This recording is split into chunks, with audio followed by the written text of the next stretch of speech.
নবীজির চরিত্র সম্পর্কে ফেরেশতাদেরকে বলতে লাগলেন, তখন ফেরেশতারা নবীর প্রতি দুরূদ পাঠ করতে লাগলেন।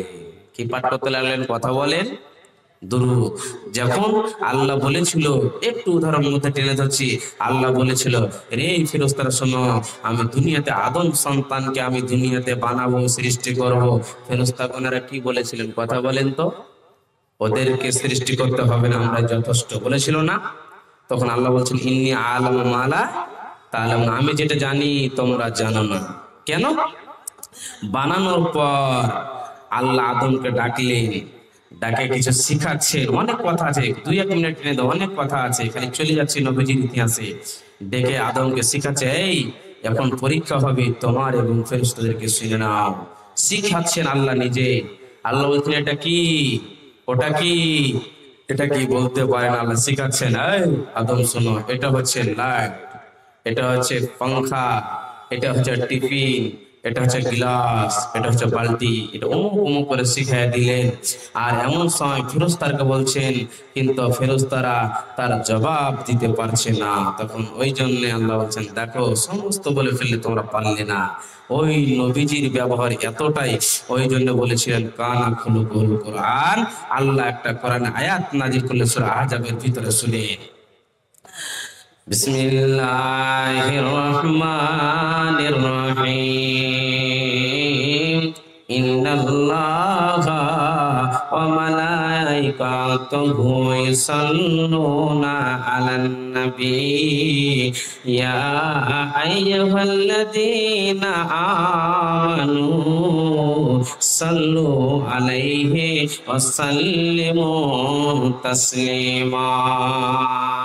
বন্ধুরা আমার, আমার আব্বা জানেরা, পর্দা নাসিন মায়েরা শুনে যান, আল্লাহ তাবারাক ওয়া তাআলা স্বয়ং নবী মুহাম্মাদের চরিত্র সম্পর্কে ফেরেশতাদের সামনে যেমন বলতে লাগলেন, ফেরেশতারা শোনার পর নবীর প্রতি দুরূদ পাঠ করতে লাগলেন। আল্লাহ বলছেন, ইমানদার বান্দারা, তোমরা শুনে নাও, তোমরা জেনে নাও, তোমরা নবী মুহাম্মাদের প্রতি তোমরা দুরূদ পড়ো, তোমরা দুরূদ পড়ো। কে বললেন? কথা বলেন। স্বয়ং আল্লাহ। এই আয়াত সূরা আহজাবের নাজিল হয়ে গেল। সাহাবী বর্গর আয়াত শোনার পর নবীজিকে বলতে লাগলেন, দেখেন কত ইমানদার।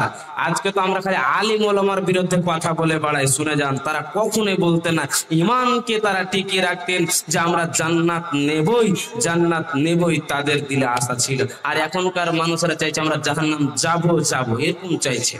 বুঝতে পারছেন? এই যে দেখেন নাচ চলছে, আপনার আহমেদাবাদে ঝাপটার আশেপাশে ডান্স চলছে, তারা জান্নাত নিবে। একজন বলবে নাকি আমরা জান্নাত নিব, বসে আছে, দেখেন জান্নাতের জন্য তারা বসে আছে, আর জাহান্নামের অপেক্ষা করছে। আয় তোর বুকের হাড় মাংসকে সমস্তকে ভেঙে তোকে চূর্ণ বিচূর্ণ করে দেব, তোর গ্রামের বাবা দাদা কেউ তোকে বাঁচাতে পারবে না। আয়াত যখন নাজিল হয়ে গেল, সূরা আহজাবের সাহাবী বর্গরা বসে আছেন, আল্লাহর নবীকে বলছেন, দয়ার নবী বলেন কেমন করে আমরা দুরূদ পড়ব, আপনি শিখিয়ে দেন। নবীজি নিজে শিখাচ্ছেন সাহাবীকে নিয়ে। আল্লাহর নবী বললেন, সাহাবীরা তোমরা দুরূদ কেমন করে পড়বে তোমরা জেনে নাও। আমি নিজের মুখ দিয়ে আমি তোমাদেরকে শোনাচ্ছি, তোমরাও পড়ো। আল্লাহর নবী কি শোনাচ্ছেন শুনেন, সবাই পড়বেন আমার সঙ্গে। আল্লাহর নবী নিজের বাক্য শিখাচ্ছেন, সাহাবীরা পড়ো। আল্লাহুম্মা সাল্লি আলা মুহাম্মাদি ওয়া আলা আলি মুহাম্মাদ কামা সাল্লাইতা আলা ইব্রাহিমা ওয়া আলা আলি ইব্রাহিমা ইন্নাকা হামিদুম মাজিদ। তারপরে কি শেখাচ্ছেন, সবাই পড়েন, আল্লাহুম্মা বারিক আলা মুহাম্মাদি ওয়া আলা আলি মুহাম্মাদ কামা বারাকতা আলা ইব্রাহিমা ওয়া আলা আলি ইব্রাহিমা ইন্নাকা হামিদুম মাজিদ। নবীজি এই বক্তব্যটা সাহাবীদেরকে শেখাচ্ছেন, বুঝে যান। তবে সাহাবীদের দিলটা সন্তুষ্ট হচ্ছে না। দয়ার নবী গো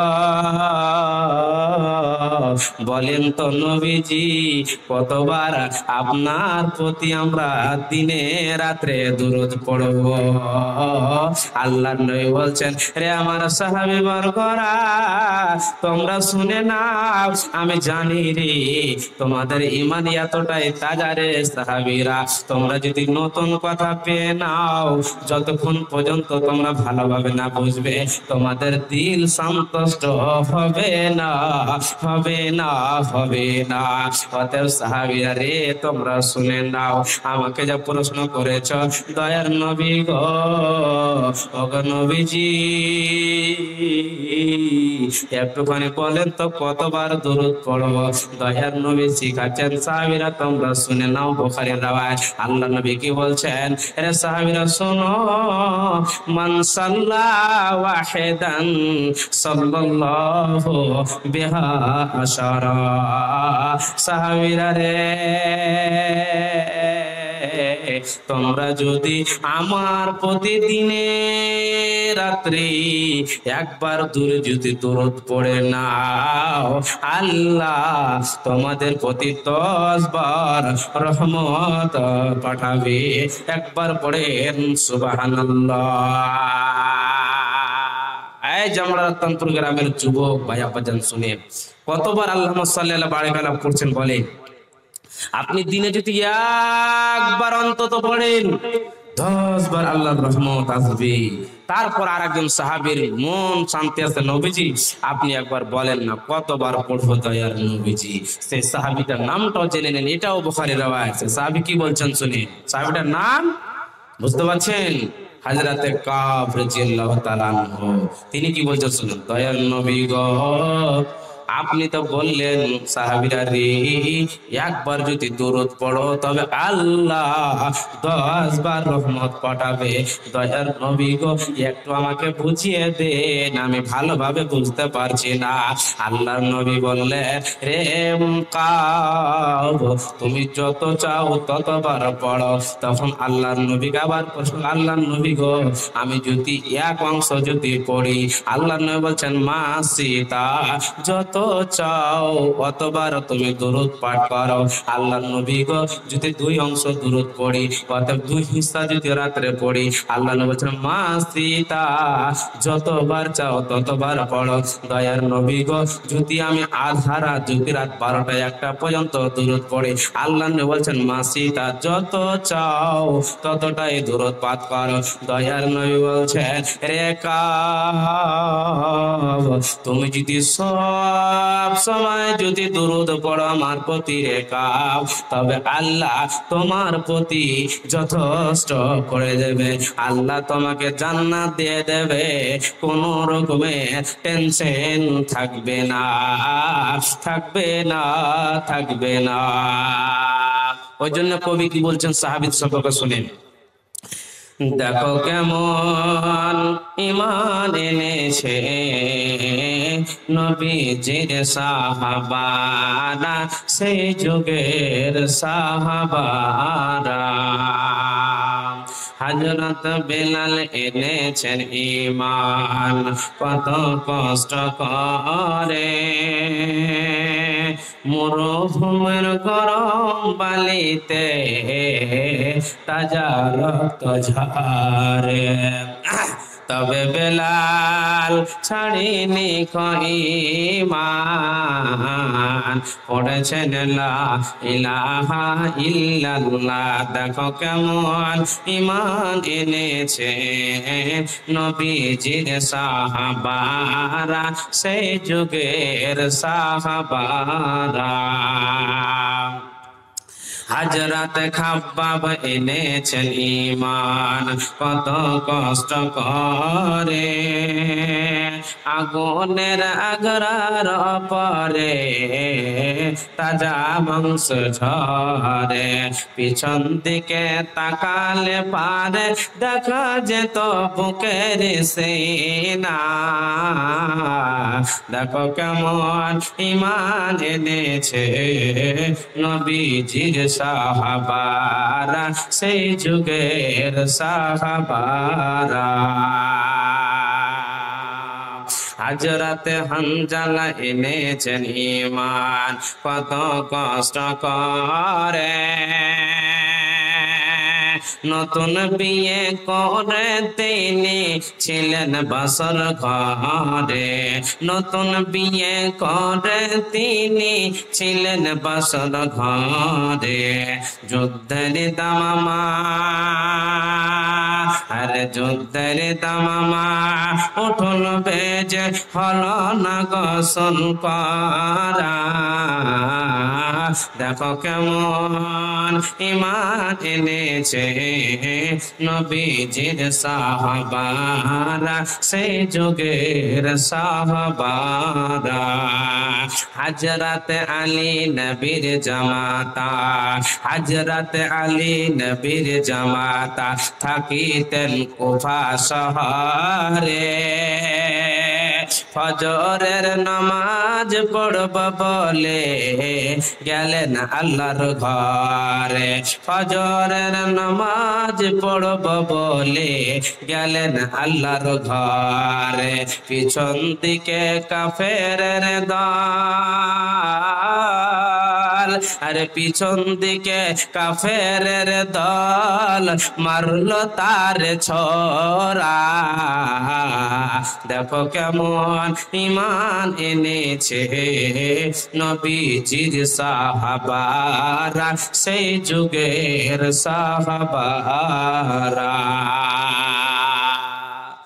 আজকে আমাদের ঈমান 1000 দিলে আমরা বিক্রি করে ফেলেছি। কথা বুঝতে পারছেন তো?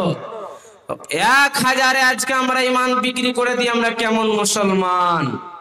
ভাই আব্বাজান বোঝার চেষ্টা করবেন, বোঝার চেষ্টা করবেন। মূল্য কথার দিকে আবার এগিয়ে যাচ্ছি। আল্লাহ বলছেন, হে বান্দারা তোমরা শোনো, তোমরা নিজেকে কন্ট্রোল করো, তোমরা সব চাইতে নিজেকে ছোট মনে করো। টাকা হয়েছে বলে তোমরা অহংকার করিও না, তোমরা তাকাব্বুর করিও না, নিজেকে একজন মাস্তান মনে করিও না। তোমার আমল থাকবে না, আমি দুনিয়াতেই তোকে বরবাদ করে দেব। বাঁচানেওয়ালা কেউ হবে না, তোর বাবা বলে বাঁচাতে পারবে না, তোর দাদা বলে বাঁচাতে পারবে না। কথা বুঝতে পারছেন? অনেক ইতিহাস আছে। ফিরাউনকে দেখেন, নিজে আল্লাহ দাবি করেছিল, অহংকার করেছিল, নিজেই আল্লাহ দাবি করার কারণে আল্লাহ বলেছে তোকে কেউ নিবে না, মাটিতে খাবে না, কিছুতে খাবে না, শিরকুমতি থাকবি। দেখেন তো দুঃখের বিষয়, নবী মুহাম্মদের 1600-1700 বছর হয়ে গেল, তার আগে মুসা চলে গেছেন। এখনো ফিরাউনের লাশ মিশর, শাম, ইরাকে নিয়ে ঘুরে বেড়াচ্ছে কাচের সিস্টেমে, কিছুতে খাচ্ছে না, মাটিতে লিচ্ছে না, ভুগাতে লিচ্ছে না। আহা, এটা একটা মুসলমান তোমাদের জন্য নমুনা। তোমরাও সচেতন হয়ে যাও। বেশি বাড়াবাড়ি করতে গেলে একদিন তোমাদেরকে ফাঁসির ঝোলায় ঝুলতেই হবে, সেদিন বাঁচানেওয়ালা কেউ হবে না। নবীজি বলছেন, উম্মত তোমরা শোনো, তোমাদেরকে একদিন মরতে হবে, আমাকেও মরতে হবে। তবে যত জায়গায় যাবি নিজেকে সবচাইতে ছোট মনে করবি। যত জায়গায় যাবি সর্বপ্রথম তোমাকে সালাম দিতে হবে। মুসলিম ভাইয়ের সাথে পরিচয় হতে গেলে সব জায়গায় উত্তর পাবি, কিন্তু দুটি জায়গা থেকে উত্তর পাওয়া যাবে না। খবরদার উত্তরের অপেক্ষা করিও না। 1 নম্বর হচ্ছে মসজিদ, আল্লাহর ঘর। সর্বপ্রথম যাবেন, সালাম দিয়ে ঢুকবেন, তারপরে দোয়া বলবেন, আল্লাহ মাফতাহ লি আবওয়াব রাহমাতিকা, কোনো উত্তর আসবে না। এবং 2 নম্বরে যখন তোমরা কবরের পাশে যাবে, সালাম দিবে, আসসালামু আলাইকুম ইয়া আহলাল কুবুর ইগফিরুল্লাহ লানা ওয়া লাকুম। সালাম দিবেন কবর, তোমাদের প্রতি আল্লাহর শান্তি বর্ষণ হোক এবং আল্লাহ তোমাদেরকে মাফ করুন, আমাদেরকে মাফ করুন। হে কবর খবর, আজকে তোকে রেখে গেলাম, কালকে একদিন তোর পিছনে পিছনে আমাদেরকে আসতে হবে। সেই সময় নবীজি বলছেন, তোমার যেন কবরস্থানের জায়গাতে গিয়ে তোমার মুখ দিয়ে যেন হাসি যেন না বের হয়।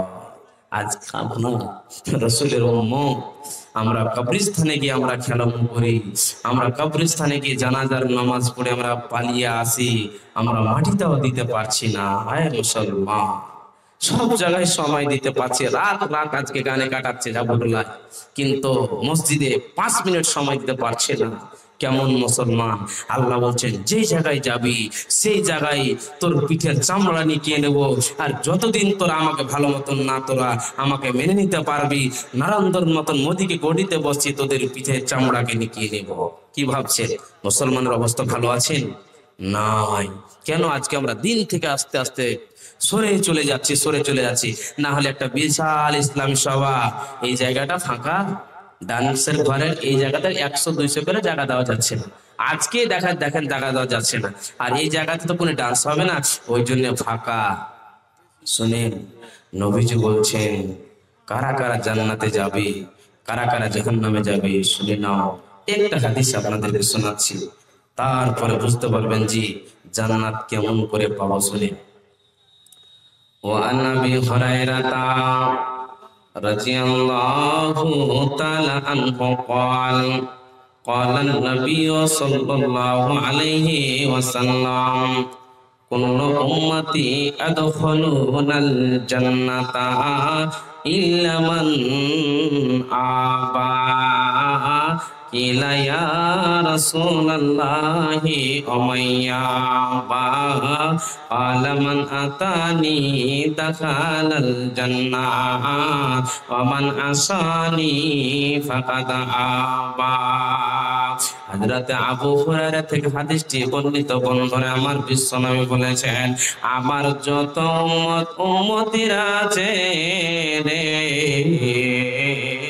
সমস্ত উম্মত যাবে আল্লাহর জান্নাতে, কিন্তু যারা আবা হবে রে, কোনদিন জান্নাতে যাবে না। সাহাবীরা অনেক সাহাবীরা কোরআন হাদিসকে বুঝতেন, কিন্তু অনেকজন কিন্তু আরবি শব্দ বুঝতে পারলেন না। আর আবা হচ্ছে আরবিক, তারা অনেকজন বুঝতে পারলো না। উঠে দাঁড়ালো, ইয়া হাবিবাল্লাহ, ইয়া রাসূলুল্লাহ, দয়ার নবী গো, আবা কারা বুঝতে পারলাম না, নবীজি একটুখানি জানিয়ে দেন, একটুখানি বুঝিয়ে দেন। দয়ার নবী বললেন, সাহাবীরা রে, তোমরা শুনে নাও, আবা কারা জেনে নাও, তোমরা ভালো করে বুঝে নাও। যারা আমার কথা শুনবে রে, যারা আমার কথা মানবে, তারাই যাবে আল্লাহর জান্নাতে।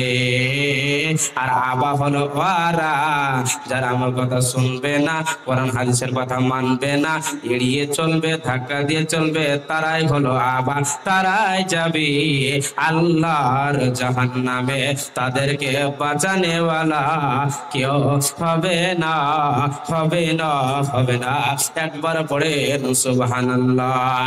মারবে কোড়া, ছুটবে জোড়া, কবরের ভিতর দয়াল মাওলা গো, আমি কেমনে বাঁচিব কবরের ভিতর, আমি কেমনে থাকিব কবরের ভিতর, দয়াল মাওলা গো, আমি কেমনে থাকিব কবরের ভিতর।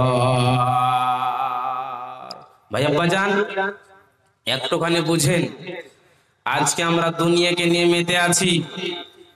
আমি একটু উদাহরণ দিচ্ছি, আপনাদের কাছে কালেকশন চাইছি না, ইমানের স্পিরিট আপনাদেরকে দেখাতে চাই।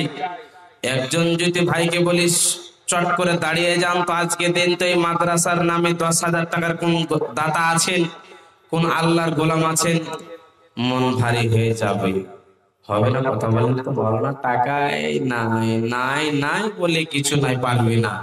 একজন যদি মা বোনকে বলি দাঁড়িয়ে যান, লাভবাহিক বলে সারাদিন কে আছেন, একটা লাখের কানের পোলা বলে আজকে মাদ্রাসায় দিতে হবে, আল্লাহ এর বদৌলতে তোমাকে জান্নাত দেবে। হবে না, দিতে পারবে না। নাই নাই, আহা, আচ্ছা বলেন তো, জানের চাইতো কি মালের মূল্য বেশি? কথা বলেন। একটা আয়াত তুলে ধরবো টুকরা, সময়ের খুব সংকীর্ণ, একটা আয়াত তুলে ধরছি। এখন আপনাদেরকে জান লাগবে না, আল্লাহ কি বলছেন শুনুন। ঠিক আছে, যা হোক, আল্লাহ তাবারাক ওয়া তাআলা বলছেন, পৃথিবীর মানুষ তোমরা শুনো, রাসূলের জামানায় সাহাবীরা জান দিয়েছেন, তোমাদেরকে আর জান দিতে হবে না, এখন তোমাদেরকে জান লাগবে না। যখন জানের সময় তখন তোমাদেরকে জান দিতে হবে, যখন মালিক প্রয়োজন তখন তোমাদেরকে মাল দিতে হবে। যাই হোক, বুঝতে পারলাম আমরা যে আজকে আমাদেরকে জান লাগবে না, মাল দিয়ে মাদ্রাসাকে সাহায্য করতে হবে। কিন্তু বিষয় আমি যাচ্ছিলাম সেই দিকে, শেখ মোহতারাম চলে এসেছেন, আর এদিকে রেখে আমার বলা ঠিক হবে না। যা হোক, আপনাদেরকে এই কথাটিকে বলতে চাইছি, শুনেন। যেটি কথা বললাম যে আমাদের প্রতি রসুলের কি হক, নিজের জবানকে কন্ট্রোল করেন, নিজের কথাগুলো নরম নরম করে বলেন, নিজেকে সবচাইতে ছোট মনে করেন, আপনার আওয়াজ চাইতো নবীজির যেন আওয়াজ উঁচু না হয়ে যায় নবীজির চাইতো, না তো আপনার সমস্ত আমল নষ্ট হয়ে যাবে। আল্লাহ তাবারক ওয়া তাআলার নবী যেটা দিয়েছেন, আল্লাহ যেটা দিয়েছেন সেটাকে তোমরা নিয়ে নাও, যেটি থেকে নিষেধ করেছে সেটি থেকে তোমরা দূরে সরে যাও, তবে তোমরা প্রকৃত ঈমানদার হতে পারবে।